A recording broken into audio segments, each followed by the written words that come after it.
प्रदोष व्रत करने वाले को भोजन नहीं करना चाहिए, ध्यान दीजिएगा। फलाहार करो, उसमें भी नमक का सेवन मत करो। प्रदोष व्रत में नमक का सेवन वर्जित होता है। कारण, क्या कारण होता है? उसका एक कारण माना गया नमक की वर्जितता।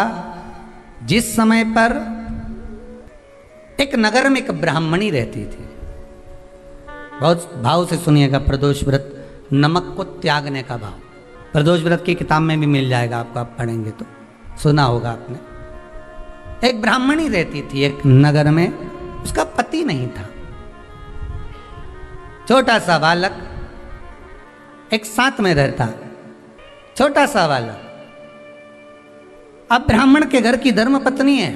ब्राह्मण कर्मकांड करने वाला, पूजन करने वाला, पाठ करने वाला, अनुष्ठान करने वाला, पूजन करने वाला, मंत्र जाप करने वाला, भगवत भक्ति में डूबने वाला। ब्राह्मण तो चले गया, ब्राह्मणी बच्चे के साथ रह रही। क्या करे वो? अकेली निवास कर रही है, अकेली रह रही है। और ब्राह्मणी बच्चे के साथ भ्रमण करती रहती, घूमती, कहीं कहीं दर दर जाकर कुछ भिक्षा को मांग कर लेकर आ जाती। और भिक्षा लाने के बाद में उस भिक्षा को जब लेकर आती तो अपने बच्चे को भी खिलाती और स्वयं भी उसका पान करती। एक दिन ब्राह्मणी भ्रमण करते करते प्रदोष काल के समय पर शिव मंदिर में प्रवेश करी। प्रदोष काल के समय पर, और शंकर मंदिर में जब प्रवेश करा, प्रदोष काल किसको कहते हैं? सूर्य अस्त हो रहा हो, रात्रि प्रवेश कर रही हो, दोनों का जब मिलन हो रहा हो वो प्रदोष काल कहलाता है। दोनों का जब मिलन हो रहा, सूर्यास्त हो रहा हो, रात्रि अपना चरण बढ़ाने के लिए आगे बढ़ रही हो, और दोनों का जब मिलन हो रहा है वो प्रदोष काल है, वो प्रदोष का समय है। ब्राह्मणी मंदिर में प्रवेश कर रही है। जब ब्राह्मणी मंदिर में प्रवेश करी, मंदिर के अंदर पहुंची, प्रदोष काल का समय था, प्रदोष का समय चल रहा था। और प्रदोष काल के उस समय में जब ब्राह्मणी ने देखा कि कोई भगवान की भक्ति में लगा हुआ है, भगवान के रस तत्व में डूबा हुआ है। आज ब्राह्मणी के पास में कुछ पदार्थ नहीं है, अपने बच्चे का पेट भरने के लिए कुछ सामग्री नहीं है, और कुछ आस लेके वो प्रवेश करिए, कुछ आस लेकर वो अंदर प्रवेश कर जाती है। कोई ऋषि की पत्नी, कोई ब्राह्मण जन की अर्धांगिनी उस प्रदोष के समय पर शंकर का अभिषेक पूजन कर रही थी, भगवान शिव की आराधना कर रही थी, भगवान की भक्ति में डूबी हुई थी। जब भगवान शिव की आराधना में डूबी हुई है, आराधना कर रही है, ये कुछ पाने के लिए चली गई, ये कुछ पाने के लिए गई। और इसके मन में आया कि मुझे भोजन का कोई पदार्थ मिल जावे, मुझे कुछ भोजन मिल जावे, और जब मुझे भोजन मिल जाएगा तब मैं जो पाऊंगी अपने बच्चे को भी पाऊंगी।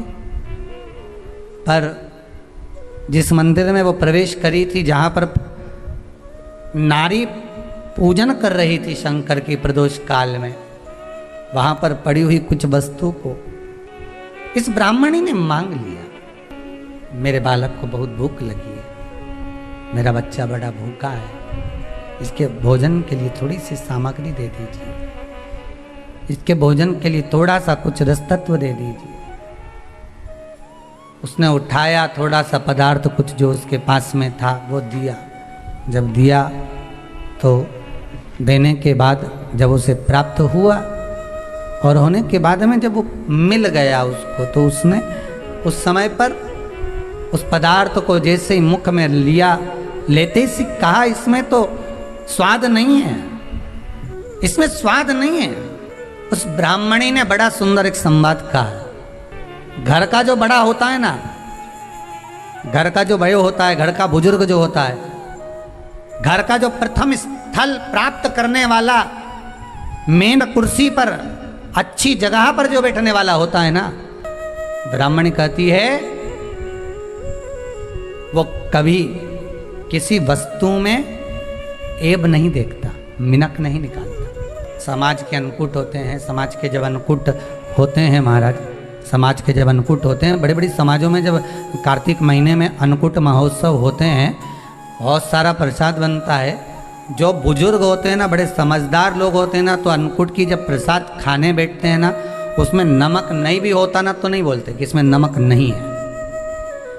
पर जो हमने डोनेशन दिया है, जब तुम आए थे समाज वाले तो हमने 1000 का लिफाफा दिया, 500 का लिफाफा दिया, 2000 का लिफाफा दिया और भोजन ऐसा बनवाया।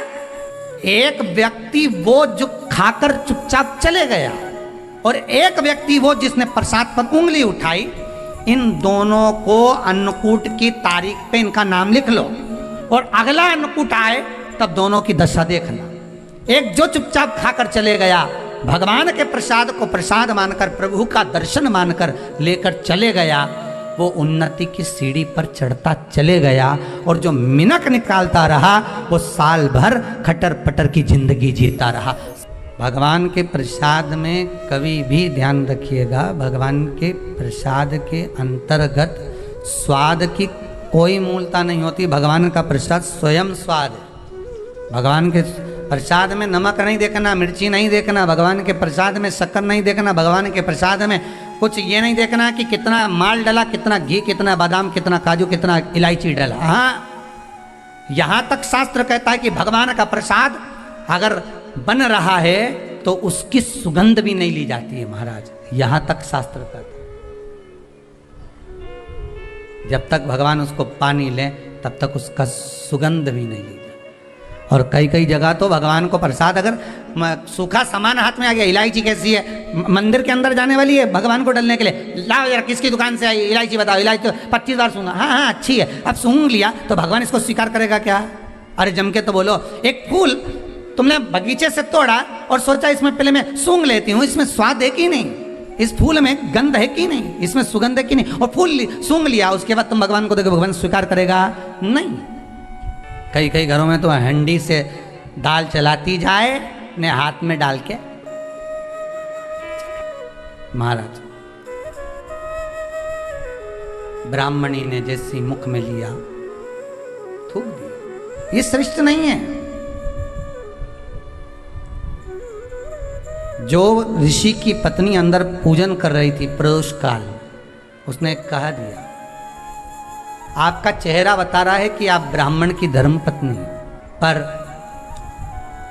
आज आप दर दर जाकर अगर भिक्षा मांग रही हो, दर दर जाकर अगर भीख मांग रही हो, दर दर जाकर भिक्षा को मांग रही हो, तो इसमें आपके पति का दोष नहीं है, दोष आपका है।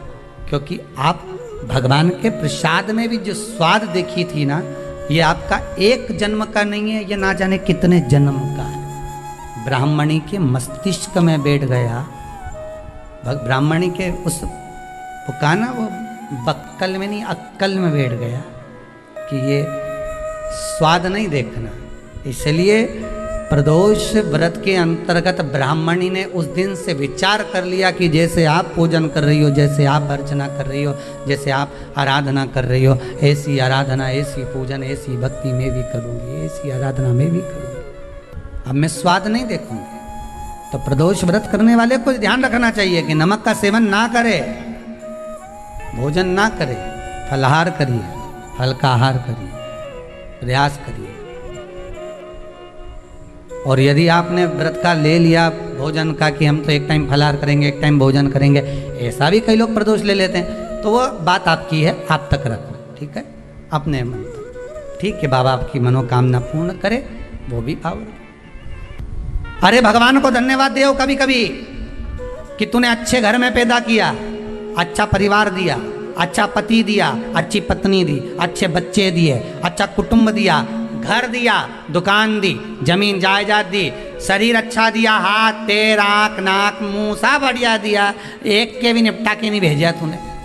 मान लो एक आध निपटा के भेज देता तो क्या झगड़ा करने ऊपर जाते? एक ही कान देता और एक गायब कर देता तो यहाँ से चिपका देता, क्या कर लेते? हाथ एक देता और एक गायब कर देता। तो क्या झगड़ा करने जाते ऊपर कि मुझे ऐसा शरीर दिया? नहीं, भगवान को धन्यवाद देना कि मुझे अच्छे घर में पैदा करा, कटोरा लेके वहाँ चौराहे पे नहीं बिठाया। तूने अच्छा घर दिया, 2 समय की रोटी दे रहा है, खूब जोरदार शरीर दिया, भजन करने का मुहूर्त दिया, और बचा कुचा था तो ये सियोर वाला महाराज दे दिया, कथा सुनाने वाला। शाम के समय पर प्रदोष काल में बेलपत्री के पेड़ के नीचे, चाहे शंकर के मंदिर के दरवाजे पर या शिव मंदिर में, अगर आप प्रदोष के दिन दिया लगाते हो, सोमवार के दिन दिया लगाते हो, तो ऐसा कोई व्यक्ति नहीं जिसको मेरे देवाधिदेव महादेव, मेरा विश्वनाथ भंडार नहीं भरता हो। खाली नहीं छोड़ेगा, दे देगा, भंडार भर देगा, कमी तो नहीं रख सकता, ये पक्का। और तुम करना ही नहीं चाह, 2-4 सोमवार करो और उसके बाद के तो महाराज जी हमने तो करा था, हमको तो मिला ही नहीं। 2-1 प्रदोष करा तुमने, अरे 1 साल करो, सारे दरबदर भी तो अपन ठोकर खा कर आए, इतना साल निकाला अपन ने, और 6 महीना 3 महीना 4 महीना भगवान से निवेदन तो करो, दिल से कहो तो सरी, नी भंडार भरे तो बात दूसरी, एक बार बोलो तो। पर जगत के लोगों के सामने जाकर मत कहना, कहना तो देव अधिदेव महादेव से कहना। प्रदोष व्रत करने वाले को प्रदोष के दिन प्रयास करना चाहिए कि रात्रि के समय पर आधा घंटा, 10 मिनट, 20 मिनट जागरण करे। जागरण मतलब थोड़ा भगवान का भजन कर ले। भले 4-5 माताएं इकट्ठी नहीं हो तो अपन अकेले ही कर लो। अपन अकेले कम है क्या भाई? अपन कम पड़े, आराधना अकेले भी करो, जागरण करो। जब आपकी 11 प्रदोष हो जाए, 26 प्रदोष हो जाए, तब उद्यापन करो। उद्यापन 2 ब्राह्मणों को जोड़े से बुलाओ, ब्राह्मणों को जोड़े से बुलाकर उनके चरणों की पूजन कर कर, आराधना कर कर, सुंदर मंडप तैयार कर कर भगवान का, उसमें सुंदर रंगोली डालकर, मंडल बनवाकर पूजन करो शंकर भगवान की प्रदोष का। एक दिन पहले गणेश की आराधना करो, पूजन करो, और प्रदोष वाले दिन जो मंडल बनाए हैं पूजन अर्चना करने के लिए, जो स्थान दिया है, उसकी आराधना करो। खीर की आहुतियाँ दीजिए 108 बार। जो ब्राह्मण आए उनके माध्यम से मंत्रों द्वारा पूजन कराकर खीर की आहुतियाँ दीजिए शिव नाम।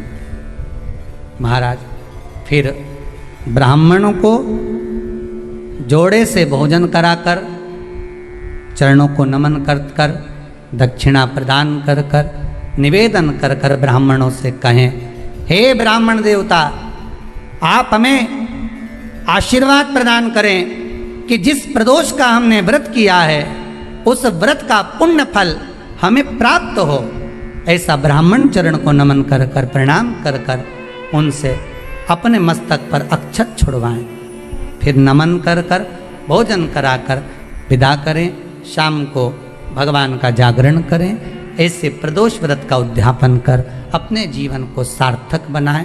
ऐसा सुंदर प्रदोष व्रत का व्याख्यान वर्णन स्कंद पुराण में करा गया। वही स्कंद पुराण का प्रदोष व्रत का वर्णन आपको शिव महापुराण के इस सुंदर संवाद में किया गया।